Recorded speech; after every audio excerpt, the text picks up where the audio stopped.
What if everything you believe about morality is a lie? What if the ideas you call good were engineered to make you obedient? And what if the greatest danger to your life is not evil out there, but the comfortable truths you cling to inside your own mind? Today, we enter Friedrich Nietzsche's world. A world where virtues are masks, truth is a battlefield, and the human mind is far more frightening and far more powerful than society ever told you. Prepare yourself, because once you cross this line, once you step beyond good and evil, you don't come back the same. Hello, everyone, and hi, all. And a very warm welcome to Book Podcast Zone. I'm Emma, and I'll be your guide on this journey. And I'm John. I'm here to help unpack some of the denser parts of this philosophy, and believe me, it gets dense. It really does. Today, we are not just, summarizing a book. We are taking on a direct challenge from Friedrich Nietzsche. The book is Beyond Good and Evil, and it's genuinely one of the most intellectually aggressive texts in all of Western history. That's not an exaggeration. Our mission today is a big one. We're going through this entire work, chapter by chapter. But we're not treating it like some dusty old philosophy text. No, not at all. We're treating it as a manual for intellectual demolition. It's a structure designed to bring down 2,500 years of moral and philosophical assumptions. And the goal for you, the listener, is to give you the absolute core takeaways. But more than that. Yes, much more. We're going to apply these sometimes shocking concepts directly to the pressures, the politics, the culture of modern life right here in the U.S. This isn't just theoretical. It's operational. We really have to set the tone right from the start. Nietzsche doesn't offer any safety nets. There's no comfort here. Not at all. The core premise we have to accept for this discussion is that truth, as we tend to use it in, public life, is a weapon. It's not some prize you win. He forces us to see that ideas can bleed. And you need to engage critically with every single belief you've inherited. You have to understand that this work is specifically designed to provoke you, to really eviscerate conventional wisdom. So with that warning in place, let's jump in chapter 1 on the prejudices of philosophers. Nietzsche starts by just taking a sledgehammer to the very foundation of Western thought. Right, to the search for objective truth. He basically argues that this entire tradition, this whole quest, is built on a colossal lie. And it's a lie we all kind of buy into, isn't it? That truth is this pure, noble thing. Exactly. He opens with a grenade. He suggests that what we worship as this eternal, capital T truth is often just a personal psychological need. It's a defense mechanism, really. So not something discovered, but something invented. Invented to make us feel safe. He basically asks you to consider that every single foundational truth you hold might just be, and this is his phrase, a lie in a fancy robe. Wow. We're raised to believe that these great thinkers, Plato, Kant, Descartes, that they were these unbiased judges just striving for the truth. Right. The image is of them in their study, calmly reasoning their way to reality. But Nietzsche says there's a psychological engine under the hood that's actually driving everything. What is it? Well, his big insight is that objectivity is really just an illusion of the ego. He says these philosophers never, ever sought truth dispassionately. It was never a clean search. So what were they doing? They were taking their deepest, most ingrained personal prejudices, their own psychological needs, their cultural biases, and then they built an elaborate rational system after the fact to justify them. So they were working backward. Completely backward. They started with the conclusion they wanted to be true. Usually a conclusion that, conveniently validated their own way of life or their personal sense of morality. So it's not discovery, it's self-defense. It's intellectual self-defense. That's the perfect way to put it. He famously called them advocates. They are not unbiased judges sitting on a bench. They are lawyers, arguing a case for their own hidden desires. Can you give us an example of that? Sure. Take Kant and his categorical imperative, the idea that you should act only according to a rule, that you want to be a universal law. Right. Seems pretty objective on the surface. On the surface. But Nietzsche would say, look at Kant the man, a highly anxious, incredibly methodical, disciplined German professor. His whole life was about structure and self-control. So is it a surprise that he discovered a universal moral law that just so happens to make disciplined, structured, self-controlled behavior the absolute pinnacle of morality? So he was basically just turning his own personality into a universal truth. He was justifying himself. And that realization that 2,500 years of what we call philosophy rests on this kind of personal bias. Yeah. That's what makes this book so incredibly radical from page 1. It just torches the whole project. It forces you to look at any system, no matter how rigorous it seems, and ask, okay, but what does the person who made this want? It's all rooted in an I prefer it this way. Exactly. And that brings us right into our world today. The fight for verifiable information, for facts, is louder than it's ever been. Absolutely. In media, politics, science, everyone is fighting to own the objective truth. But Nietzsche's lens forces us to ask that same question. What underlying desire is being served when someone claims objectivity? The second, a fact is used in an argument. It's serving an ideological purpose. It's a weapon. And we've even institutionalized this, right? We've built this whole apparatus for checking and certifying information. This leads to what the outline calls the new priests of truth. Yes. Let's talk about that. Think about the modern dynamic with, say, 2025 fact-check AIs. We put our faith in algorithms and these high-speed verification tools to just deliver us the truth. Because the machine is supposed to be unbiased. Yeah. It's supposed to be. But Nietzsche would compel us to look much deeper than the tool itself. He'd ask, how does an algorithm become an advocate for existing beliefs? Well, I suppose it all comes down to the data it's trained on. And humans curate that data. There it is. The supposed objectivity of the technology just hides the underlying human selection bias. If an AI is trained mostly on sources from one particular ideological worldview, then its fact checks are naturally going to reinforce that worldview. oh, of course, the technology becomes this incredibly efficient amplifier. It gives the authority of computational neutrality, of being a machine, to a conclusion that was already baked into its training from the very beginning. So it doesn't purify the intent at all. It just speeds up the prejudice and gives it this high-tech seal of approval. Precisely. The label truth gets applied not for the sake of pure disinterested knowledge, but to gain dominance in an argument, to shut the other side down. So chapter 1 is really a warning, a huge one. Whenever someone or something claims to have the absolute final objective truth, You should be suspicious. They're probably trying to exert some kind of power over you. And your first job is to look past that fancy robe and see the psychological agenda hiding underneath. that is the essential philosophical paranoia, as you called it, that we need to carry through the rest of this deep dive. It's our toolkit for what's to come. This marks the end of our first foundational chapter. We hope you're ready to continue this journey into radical self-inquiry. Like, subscribe, and share for more update, and continue to next. Okay, so if Chapter 1 just demolished the whole idea of safe inherited truths, then Chapter 2, the free spirit, introduces us to the kind of person who has to emerge from that wreckage. Yes, this is Nietzsche's prototype for the future human, and it sounds terrifyingly difficult to become one. It really does. The key idea here is that freedom requires cruelty to your old self. This isn't your, average bohemian or eccentric artist. No, not at all. This is the radical independent who has truly, deeply internalized the collapse of all conventional morality, and now has to operate completely outside of that rulebook. They have to be willing to burn it. Let's unpack that word cruelty. What does that actually entail? It sounds like more than just, disagreeing with your parents' politics. Oh, it's an existential self-brutality. Mm. To be truly free, in Nietzsche's sense, you have to willingly inflict pain on your own comfortable identity. How so? What do you have to attack? You have to sever your attachment to three things, mainly comfort, moral certainty, and maybe the most difficult one, the need for community validation. The process requires you to distance yourself from everything familiar. Why everything familiar? Because the familiar is what created the prejudices that he just spent Chapter 1 exposing. Yeah. Your home, your country, your religion. Yeah. They all gave you your first set of truths. So to be free, you have to abandon the entire psychological architecture that keeps most people sane and functional. That's it, exactly. Nietzsche makes this extreme, painful demand that we must outgrow humanity itself. And by that, he means we have to outgrow the inherited, common, mass-produced moral and intellectual structures that define everyday human life. It sounds like a firmware update for the soul, as the outline puts it, one that most people would be terrified to install. Because it means total intellectual solitude.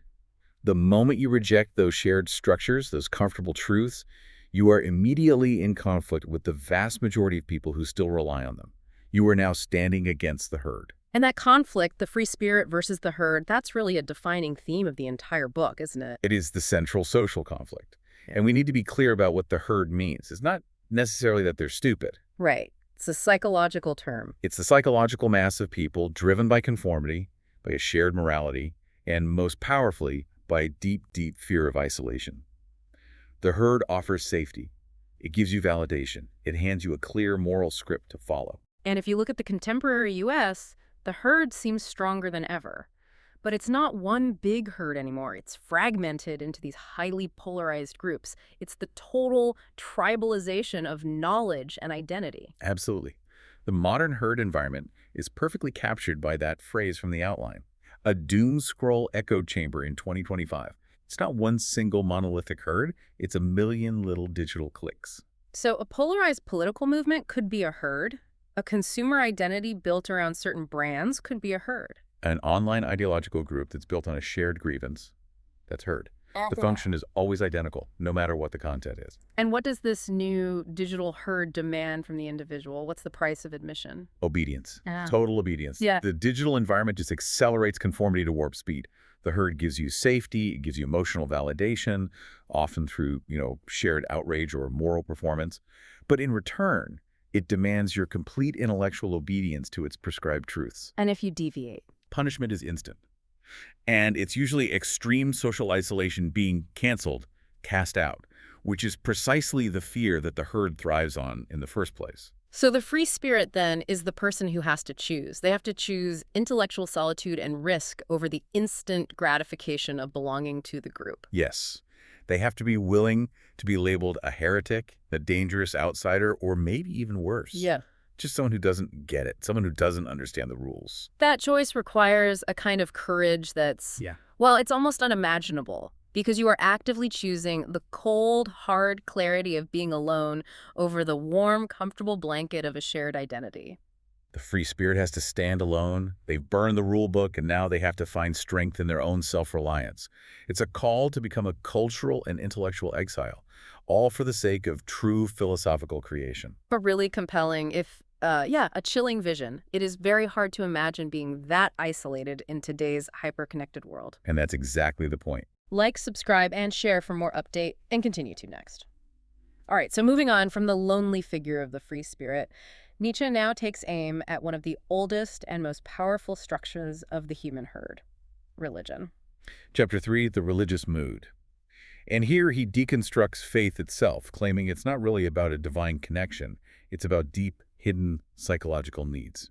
The key idea here is that religion is just psychology in disguise. Yes, and this is where we get to that really provocative core question. What if faith is just fear wearing a halo?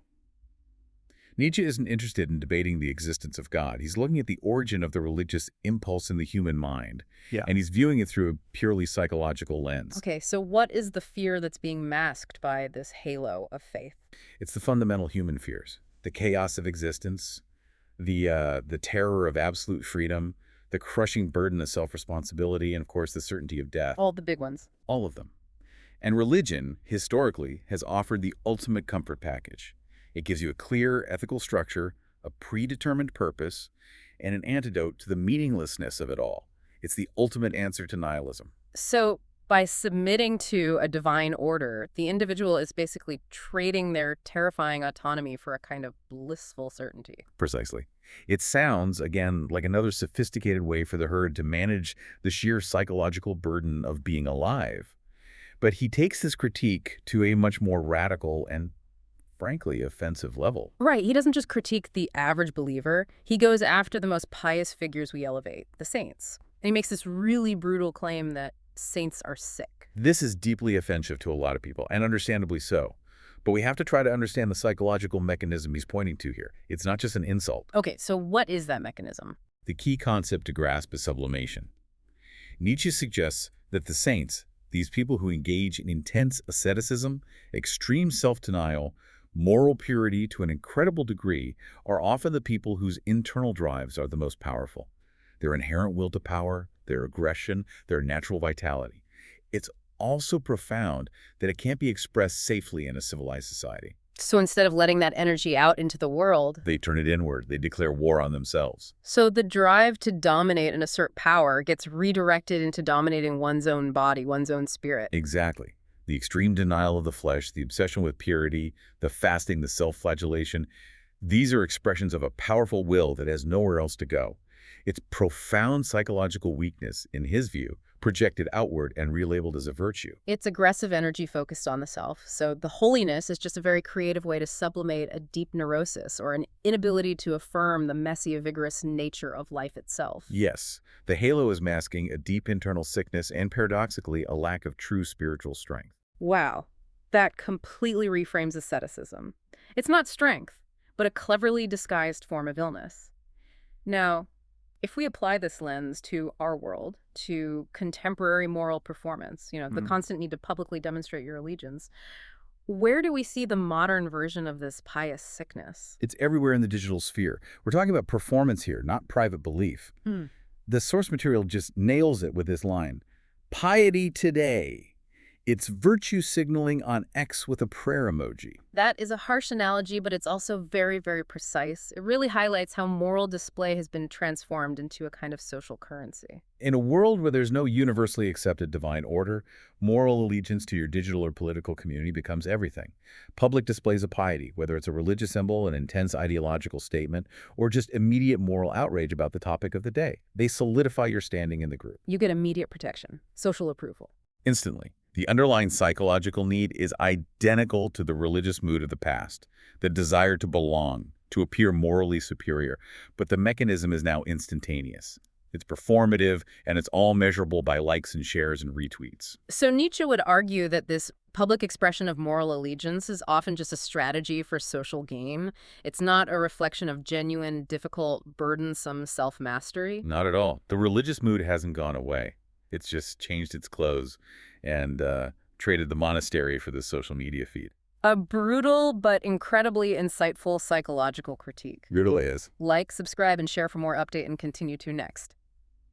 All right, Chapter 4, Apophthegms and Interludes, gives us a necessary change of pace. It's a very different feel. Nietzsche interrupts his long, systematic arguments with these 188 short, sharp observations. Wisdom in shards. It's a very deliberate structural choice, and it's a philosophical statement in itself. What's the statement? The key idea is that truth is scattered like broken glass. By using the aphorism, Nietzsche is actively rejecting the kind of systematic, organized, very heavy philosophy of his German contemporaries, like Hegel. He refuses to build you a nice, safe, intellectual house to live in. He wants to keep you on your toes. Completely. The aphorisms hit like bullets, as the outline says, because they deny you the surrounding context that would normally soften the idea. You just have to deal with the raw thought. But why is that fragmentation so important to him? Why not just write a normal, organized argument? Because a system, by its very nature, claims to contain all truth. It offers the reader comfort and certainty. And Nietzsche distrusts all systems. He sees them as inherently totalitarian, as limiting to the free spirit. So by scattering the truth into these little pieces, He forces you, the reader, to do the work. You have to stop, you have to reflect on each point individually, and you have to take the intellectual risk of piecing them together yourself. It's an exercise in intellectual agility, not just passive absorption. and some of these individual bullets they're startlingly honest.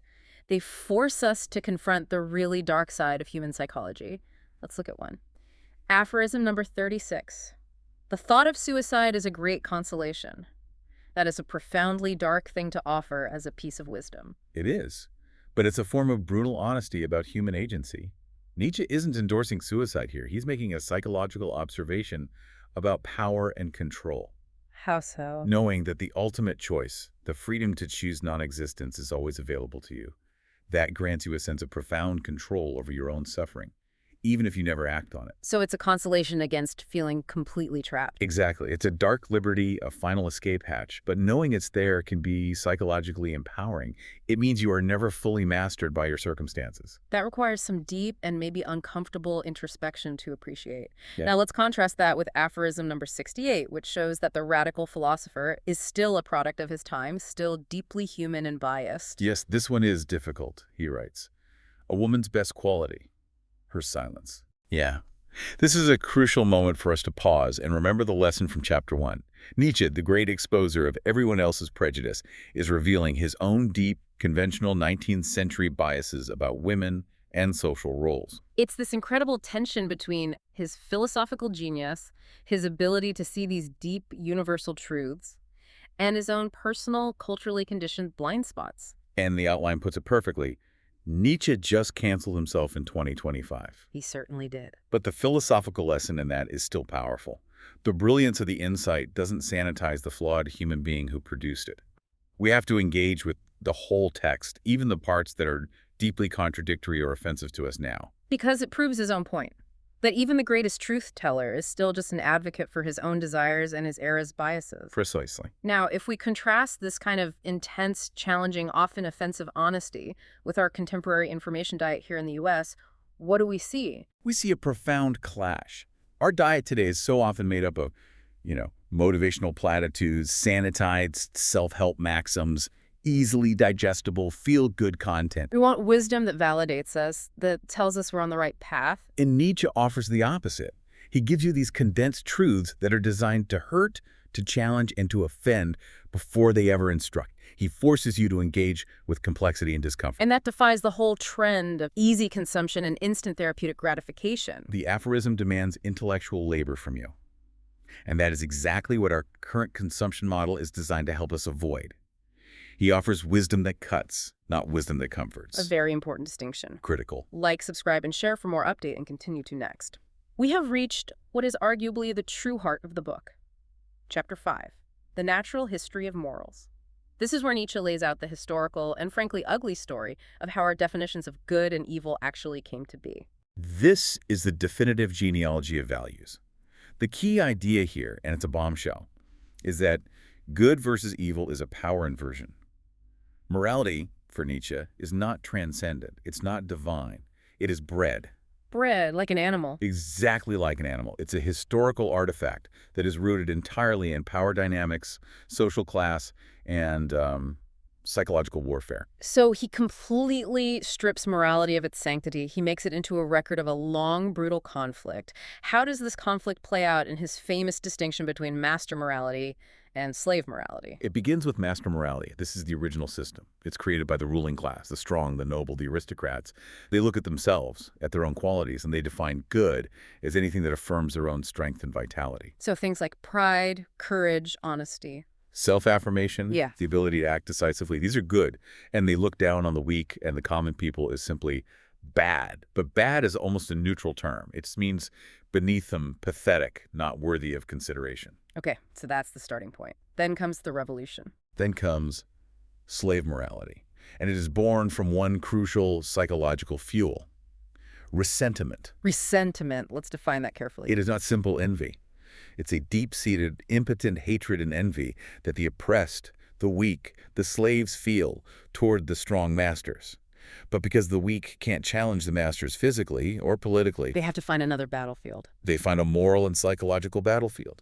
They achieve a victory by inverting the master's entire value system. They just flip the script. So everything the master valued as good now becomes Evil. Pride becomes a sin. Strength is now seen as ruthlessness. Assertiveness is arrogance. And in the most brilliant move, their own weaknesses, the traits that were forced upon them by their condition, are rebranded as supreme virtues. pity, patience, humility, submission. All of these are now declared good. This is the great psychological trick. The outline says the weak weaponize pity, and that's the heart of it. By calling humility a virtue, they make the master feel guilty for his natural pride. And that guilt diminishes the master's own self-worth, his own power. It's an insidious system. It's designed to poison the strong from the inside out, using their own conscience against them. Psychological virus. Yeah. And this historical dynamic, it feels frighteningly relevant to the intense moral conflicts we see playing out in the U.S. today. It almost feels like a perfect blueprint for the culture war. It really does. So let's connect those dots directly. The outline makes this incredibly powerful claim. Cancel culture, slave morality on steroids. We have to break that down with the depth it deserves. How does moral shaming and digital vigilantism perfectly exemplify resentment? Okay, in the digital age, moral shaming allows the ideologically aggrieved, those who feel structurally or socially weak, to gather together, to aggregate very, very quickly. And this allows them to exercise immense moral leverage against perceived targets of dominance, the masters in this new dynamic. And the digital platforms give them the anonymity and the scale to do it effectively. Yes. The mechanism is quite simple. You have an accusation of an offense, a past tweet, an insensitive joke, a political stance. Then you have the moral leveraging of victimhood and pity. This is used as a tool to affect real-world change, social, economic, or professional punishment. So the goal isn't necessarily justice in the traditional sense. It's about inverting the power dynamic through moral leverage. It's about forcing the strong, a celebrity, a CEO, a public figure, to bow to the values of the aggrieved group. Precisely. The moment a powerful individual is forced to issue a public, humble, often groveling apology for a perceived sin of pride or insensitivity or overreach, slave morality has triumphed in that moment. The target is neutralized, not by physical force, but by psychological guilt and the threat of social ostracization. It's the ultimate example of moral outrage becoming a currency of control. It just proves that this ancient engine of resentment is not only alive, but has been amplified exponentially in the digital age. So if you understand this genealogy of morals, you start to see that a lot of modern moral arguments are fundamentally about control. They're about psychological warfare, not abstract righteousness. That is the deep, dark, and uncomfortable truth of Chapter 5. Like, subscribe, and share for more update, and continue to next. After tearing down the very idea of universal morality, Nietzsche then focuses his hammer on the people who are supposed to be its guardians. The academics, the scholars, the intellectual establishment. Yes, Chapter 6, We Scholars, is a scathing critique of what he saw as intellectual mediocrity. This is where he absolutely eviscerates the ivory tower. The key idea here is that thinking without creating is, in his view, a form of cowardice. It is. Nietzsche looked at the modern academic world of his time, and it's arguably even more true now, and he saw it retreating. Retreating into hyper-specialization, into endless footnotes, into risk aversion. It was avoiding the true, dangerous, world-altering philosophical leap. As the outline says, Nietzsche just gave academia a wedgie. He really did. We tend to think of scholars as brave, because they pursue truth. So why does Nietzsche label them as cowards? Because he believes they prioritize intellectual safety over genuine courage. The cowardice lies in the retreat into the sterile safety of specialized knowledge. What does that look like in practice? They become masterful catalogers. They are meticulous analysts of existing values, existing texts, existing data, but they dare not create new values. They don't challenge the prevailing intellectual consensus of their field in a fundamental way. So they're analysts, but not artists. They have knowledge, but they don't have that vital, creative will to build something new. Exactly. And this speaks volumes about the pressures inside U.S. universities today.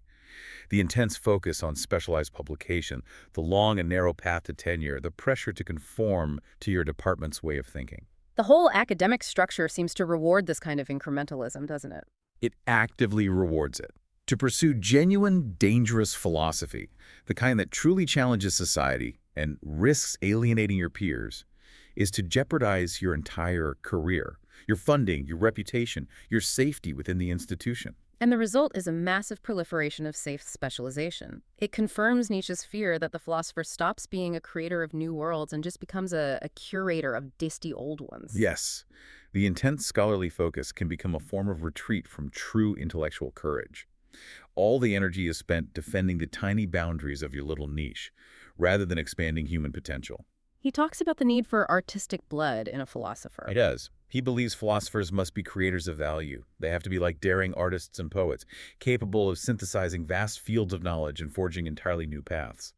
If you're only describing what is, he says, you're not fulfilling the noble duty of creating what ought to be. And we see this mediocrity play out so publicly now, especially when scholars try to engage in the broader public discourse on social media. Yes. The outline identifies the perfect modern echo of this. PhD Twitter fights equals Nietzsche's mediocre minds in real time. Okay, describe that phenomenon through Nietzsche's lens. What is it that makes those disputes so mediocre? The disputes are incredibly ferocious, but the stakes are vanishingly small. They are characterized by a few things. First, hyper-specialized vocabulary that's designed to exclude any outsider. Right. Jargon as a weapon. Second, an intense, almost obsessive focus on correcting minor perceived slights or misinterpretations of a footnote. And third, a preoccupation with defending intellectual turf. The intellectual energy is all channeled into ego and institutional defense. who is more correct about this tiny specialized point, rather than producing anything substantial or world-changing. It's the perfect confirmation of his warning. That highly focused scholarly life can become a form of retreat where all that intellectual vigor is just wasted on internal, sterile arguments. It's the difference between fighting over the definition of a word and fighting over the future of humanity. And Nietzsche demands that the true scholar, the true philosopher, chooses the latter. He demands courage. He demands the risk of being wrong on a grand scale instead of the safety of being precisely right about something small. That's it in a nutshell. Like, subscribe, and share for more update and continue to next. Okay, Chapter 7, Our Virtues. This forces us to turn that critical lens inward once more. This is where Nietzsche asks us to scrutinize the very traits we cherish most about ourselves and our society. This chapter is specifically designed to make you, the listener, deeply uncomfortable. The key idea is that what we call evil might just be strength in hiding. He forces this complete inversion, asking that question, what if your kindness is just weakness in disguise? Exactly. He argues that many of our accepted virtues are just societal mechanisms. They're designed to domesticate the human being, to curb the natural, powerful expression of what he calls the will to power. We're taught from childhood that kindness is a form of strength. But Nietzsche is arguing it might just be the inability to assert your own will, cleverly reframed as benevolence. Or the fear of conflict disguised as altruism. Society rewards the tame, the predictable, the emotionally responsive individual. It labels those behaviors good because they're non-threatening to the group. They make life smoother. And the powerful, risky, autonomous individual who acts without constantly checking in with the herd's moral comfort. That person is often labeled evil or selfish or arrogant. Nietzsche sees conventional virtue as a kind of muzzle that society places on our most vital human energy. His most ferocious attack in this chapter, though, is reserved for the virtue of pity. Why does he hate pity so much? His critique of pity is so intense because he sees it as profoundly debilitating. For Nietzsche, pity is not some selfless act of altruism. It's a contagious emotion. It's the observer projecting their own fear and weakness onto the person who is suffering. So we feel pity not for them, but for ourselves. In a way, yes. We pity because it makes us feel morally good, it elevates us. But in doing so, we confirm the sufferer's status as a victim. Pity validates and entrenches their distress. It prevents the necessary painful growth and self-overcoming that hardship requires for a strong individual. So he sees pity as a kind of societal disease, a force that keeps people weak. He critiques the entire pity industrial complex, the structures in society that gain power and relevance by emphasizing and responding to distress. In his view, these structures can ultimately prevent the development of genuine inner resilience and strength. This critique is just, it's unavoidable when we look at the modern US. We have a culture that places a huge emphasis on emotional processing, on vulnerability, on using therapeutic language in public life. It often seems to reward emotional fragility over, say, a more stoic resilience. This is a crucial distinction we have to make, and we have to do it impartially.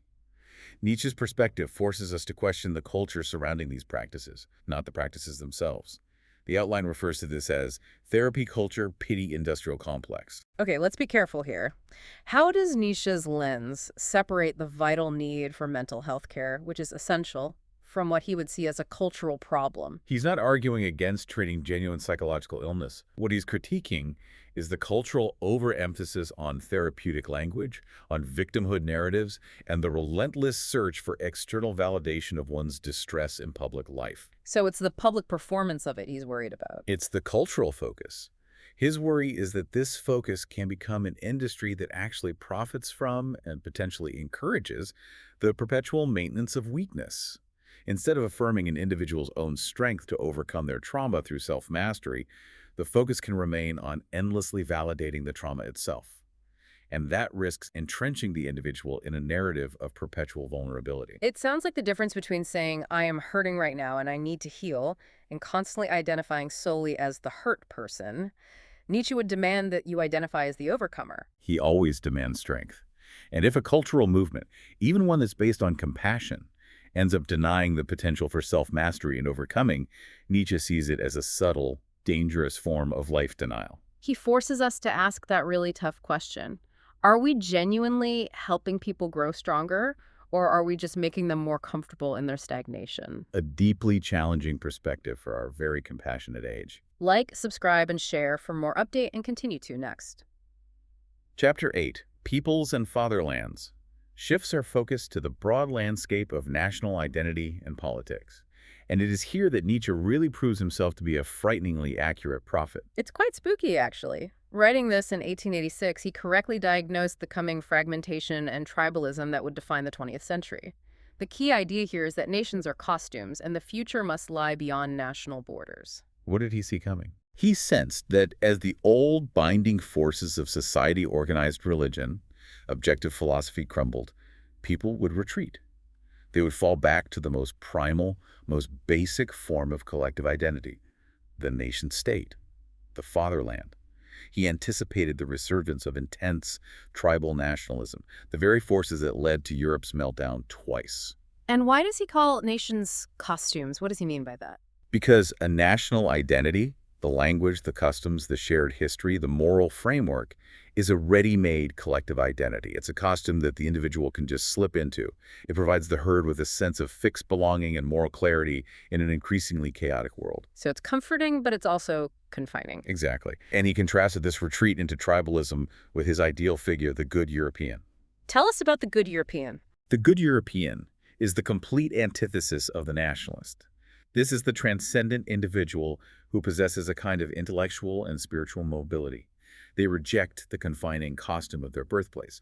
They're capable of synthesizing the best cultural influences from across the continent and, by extension, from across the whole globe. So the nationalist says, my culture is superior. But the good European says, myself is a synthesis of the world's best cultures, and my ultimate allegiance is to creation and to humanity's future, not to a plot of land. They operate from a position of intellectual strength and distance, unburdened by local prejudice. That's the ideal. And if we look at U.S. politics today, especially the rise of isolationist sentiments and, Maggie-style nationalism, we see this exact tension playing out in real time. It's a psychological retreat into a fixed identity.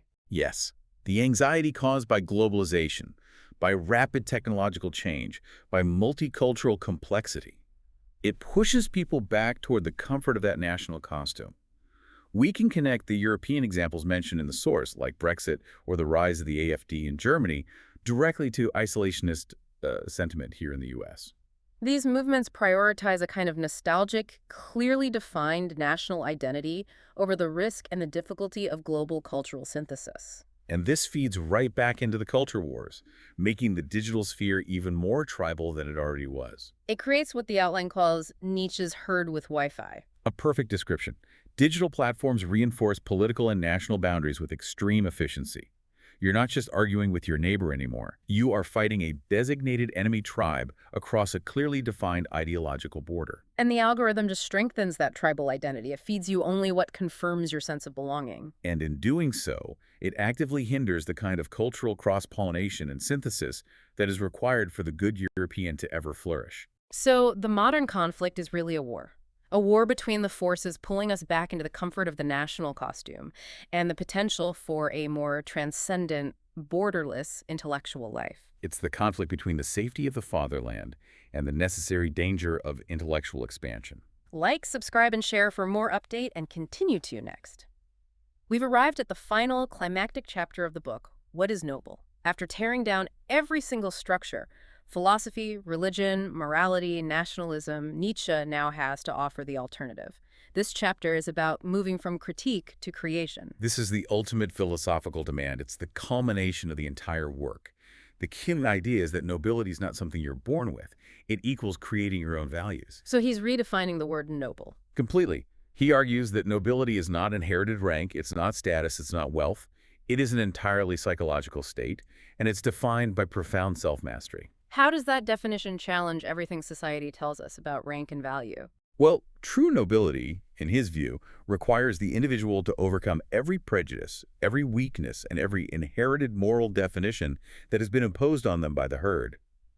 It demands the capacity to stare into the void left by the collapse of God and objective truth. And not despair. And not despair. And then from a position of immense strength to forge an entirely new value structure. You have to transition from being a creature that is subject to values to becoming a creator of meaning itself. To achieve this, he introduces this essential concept that's often overlooked, the pathos of distance. This seems central to maintaining this new, noble position. The pathos of distance is absolutely crucial. It's the necessary psychological separation between the noble individual and the herd. It's not about being physically isolated on a mountaintop. As an internal state. It's an emotional and intellectual elevation, a kind of spiritual hierarchy. It allows the noble person to look down upon the conventional values and petty actions of the herd without being emotionally or morally contaminated by them. So it's the difficult, constant maintenance of a high spiritual standard. It prevents the individual from being dragged back down into the slave morality of resentment and pity. Exactly. It requires intense self-awareness and self-control. It ensures that your motivation for action always comes from a position of abundance and strength, not from reaction or resentment. This distance is what gives the noble person the right to forge new values, because they are no longer governed by the old, sick ones. This is the ultimate call, then, as the source says, to become gods, to take on the full responsibility for defining existence on your own terms. It is. And this requires not just criticizing what's old, but transcending our current limitations and forging entirely new realities. Where can we possibly see this kind of radical, world-shaping ambition in modern America today? You see this drive in the most ambitious, transformative acts of innovation. The will to overcome physical and earthly limitations to create something absolutely unprecedented. The source material references Elon's Mars dream as a contemporary interpretation of the noble in a spacesuit. Okay, let's unpack that. Regardless of what you might think of the entrepreneur himself, why does that particular venture fit Nietzsche's concept of nobility? Because it embodies the will to power in its purest, most creative sense. It is the drive to overcome the ultimate limitation being bound to planet Earth and to create a self-sustaining, non-traditional value set entirely from scratch on a new world. Colonizing Mars is an attempt to achieve the ultimate pathos of distance. Literally and figuratively. Yeah. It's an attempt to create a new society with new rules and potentially new values, free from the inherited slave morality of this planet. It is an act of profound, high-risk creation. It's aimed at establishing new forms of human excellence and existence. It's the ultimate act of forging something new where absolutely nothing was before. Nietzsche hands us the hammer. And the noble person swings it to build a new future. That is the final, exhilarating, and absolutely terrifying demand of the book. Like, subscribe, and share for more update, and continue to next. Wow. That was an intellectual boxing match. We started this deep dive by identifying the comfortable prejudices of philosophers as lies in fancy robes. We endured the loneliness of the free spirit, we exposed the religious mood as a form of psychological sublimation, and we traced the ugly, hidden history of our morals back to resentment and the slave revolt. Then we moved on to criticizing the cowardice of safe scholarship, challenging the true nature of our cherished virtues like pity. Recognizing how nationalism functions as a confining costume, and finally, reaching that ultimate demand for nobility through radical self-mastery and the creation of entirely new values. The core insight that Nietzsche leaves us with is, well, it's devastatingly clear. Morality, religion, and philosophy, as we inherit them, are ultimately tools of power and psychology designed to domesticate the individual. And true freedom, if it can be found at all, is found only in that difficult, brutal act of self-creation beyond all of these inherited systems. This deep dive into Nietzsche, it isn't an ending. No, it is the prelude to your own beyond. We have simply tried to clear the philosophical ground for you and hand you the tools for some serious self-reflection. So here is the final provocative thought for you to carry forward from this. The question that this entire text demands that you ask yourself. What established truth or comfortable prejudice in your career, in your identity, in your deepest beliefs, are you finally ready to identify as a lie in a fancy robe? And what new value, born entirely from your own strength and your own intellectual distance, will you create to replace it? The work of becoming noble is continuous, and it is solitary. Thank you so much for joining us on this incredibly challenging deep dive into beyond good and evil. If this conversation compelled you, please continue the exploration. And we invite you to share your biggest takeaway, the lie you're ready to expose in your own life, with us. We'll catch you on the next deep dive.